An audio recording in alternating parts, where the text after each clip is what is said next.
दर्पण चैनल पर आपका पुनः स्वागत है। पिछले कई हफ्तों से हम किसी भी ऑडियो को रिकॉर्ड नहीं कर पाए क्योंकि आपको पता है एक छोटा सा वीडियो डाला था हमने, यहाँ पे मेला चल रहा था। तो अब ये खुशखबरी है कि मेला तो ख़त्म हो चुका है और हम अब से रिकॉर्ड करने वाले हैं। इन 2 हफ्तों तक हम मेरे चैनल को समर्थन देने का और व्यूज़ देने के लिए धन्यवाद।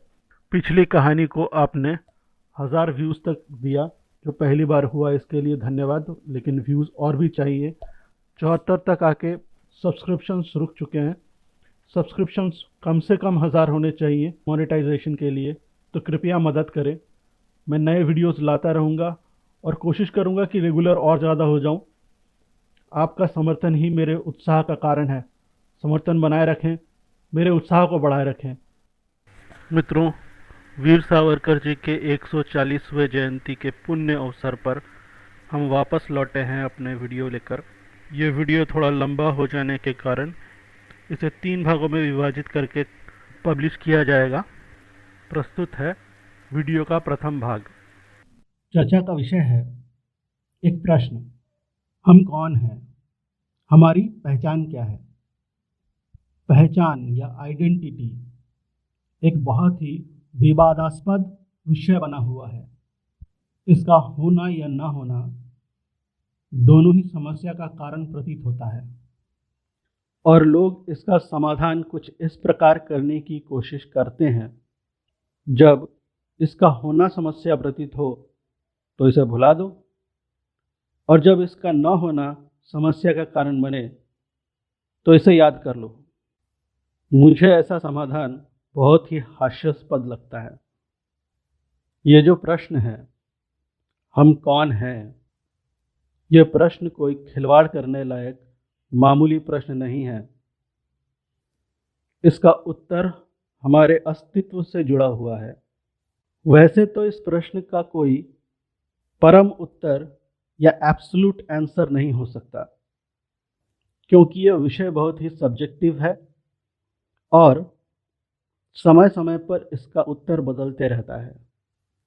विचारधारा, दर्शन, संस्कृति या सभ्यता के साथ कई स्तरों में इसका उत्तर बदलता है और प्राथमिकता के साथ भी बदलता है। इसलिए काफ़ी संभावना है कि इस चर्चा के दौरान हम दिशा भ्रमित हो जाएं। चलिए हम पहले से ही एक मार्ग तय कर लें कि किस दिशा में इस चर्चा को आगे ले जाना है और किस आधार पे इस चर्चा को आगे बढ़ाना है। मैं क्योंकि भारतीय हूँ, मैं प्राचीन भारतीय सभ्यता और सनातन संस्कृति को आधार मानकर इस मार्ग को चुनता हूँ। आइए हम कौन हैं इस प्रश्न को व्यक्तिगत स्तर पे हम जांच के देखते हैं कि इसका उत्तर क्या हो सकता है। एक व्यक्ति, चाहे वो नारी हो या पुरुष, अपने रिश्तों के आधार पर या स्थान, काल, पात्र के आधार पर अपनी अलग अलग पहचान बनाता है। जैसे कि मैं एक पुत्र रूप में कैसा हूँ, एक मित्र रूप में कैसा हूँ, एक भाई के रूप में कैसा हूँ, या फिर मैं एक छात्र के रूप में कैसा हूँ। ये मेरी पहचान हो सकती है। पर यह प्रश्न मैं कौन हूँ के उत्तर नहीं है।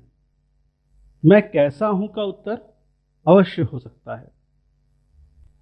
आइए मैं कौन हूँ प्रश्न का एक परम उत्तर या एब्सोल्यूट आंसर ढूंढने की कोशिश करते हैं।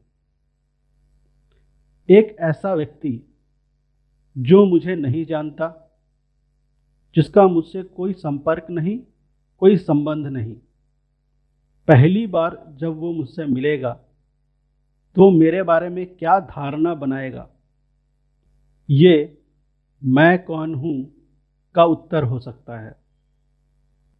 और ये उत्तर पूरी तरह से बनाया हुआ भी हो सकता है।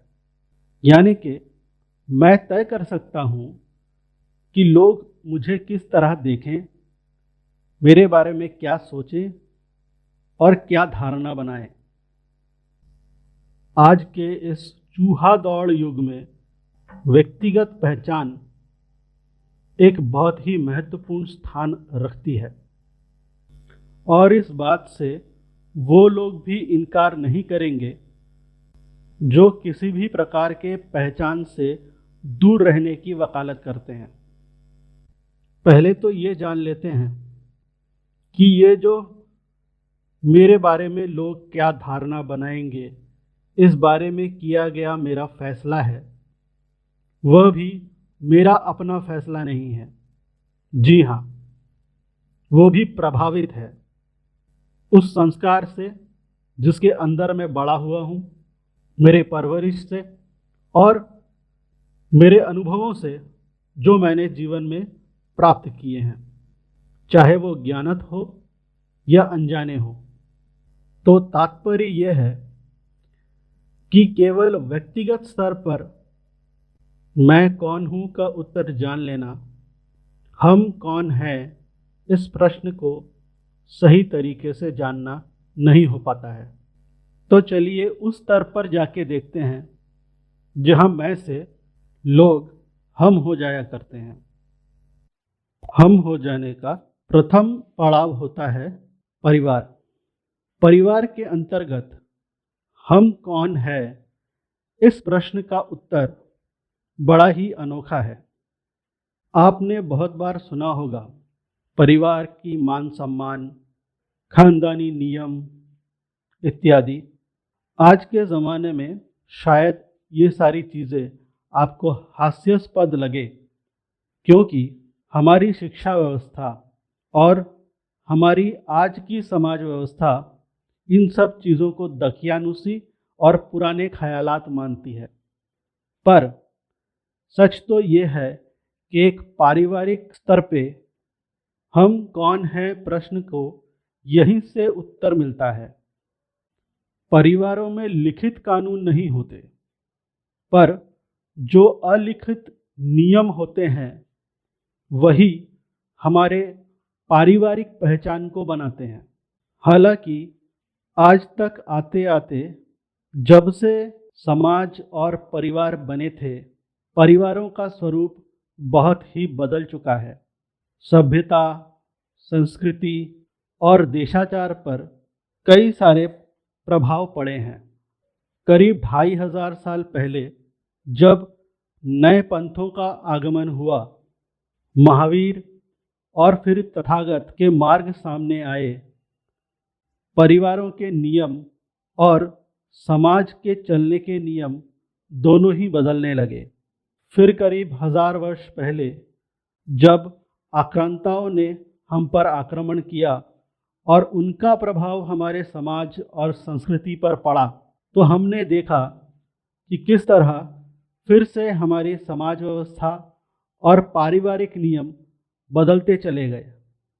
कभी जिस समाज में बड़े बड़े परिवार हुआ करते थे, सब साथ में रहा करते थे, आज उसी समाज में परिवार छोटे होते चले गए, केवल दंपतियों वाले परिवार हो गए, जहां दोनों दंपति रोजगार में व्यस्त होने के कारण बच्चे आयाओं के हाथों में पलने लगे। ये सब हमने होते हुए देखा और इसी प्रक्रिया में हमने पारिवारिक स्तर पे हम कौन है इस प्रश्न के उत्तर को न जाने कहाँ खो दिया। पारिवारिक स्तर पे हमारी पहचान गैर ज़रूरी सामान की तरह हो गया है, जिसे हमने बहुत पहले ही भुला दिया है। ये था विषय आइडेंटिटी या हम कौन है का प्रथम भाग।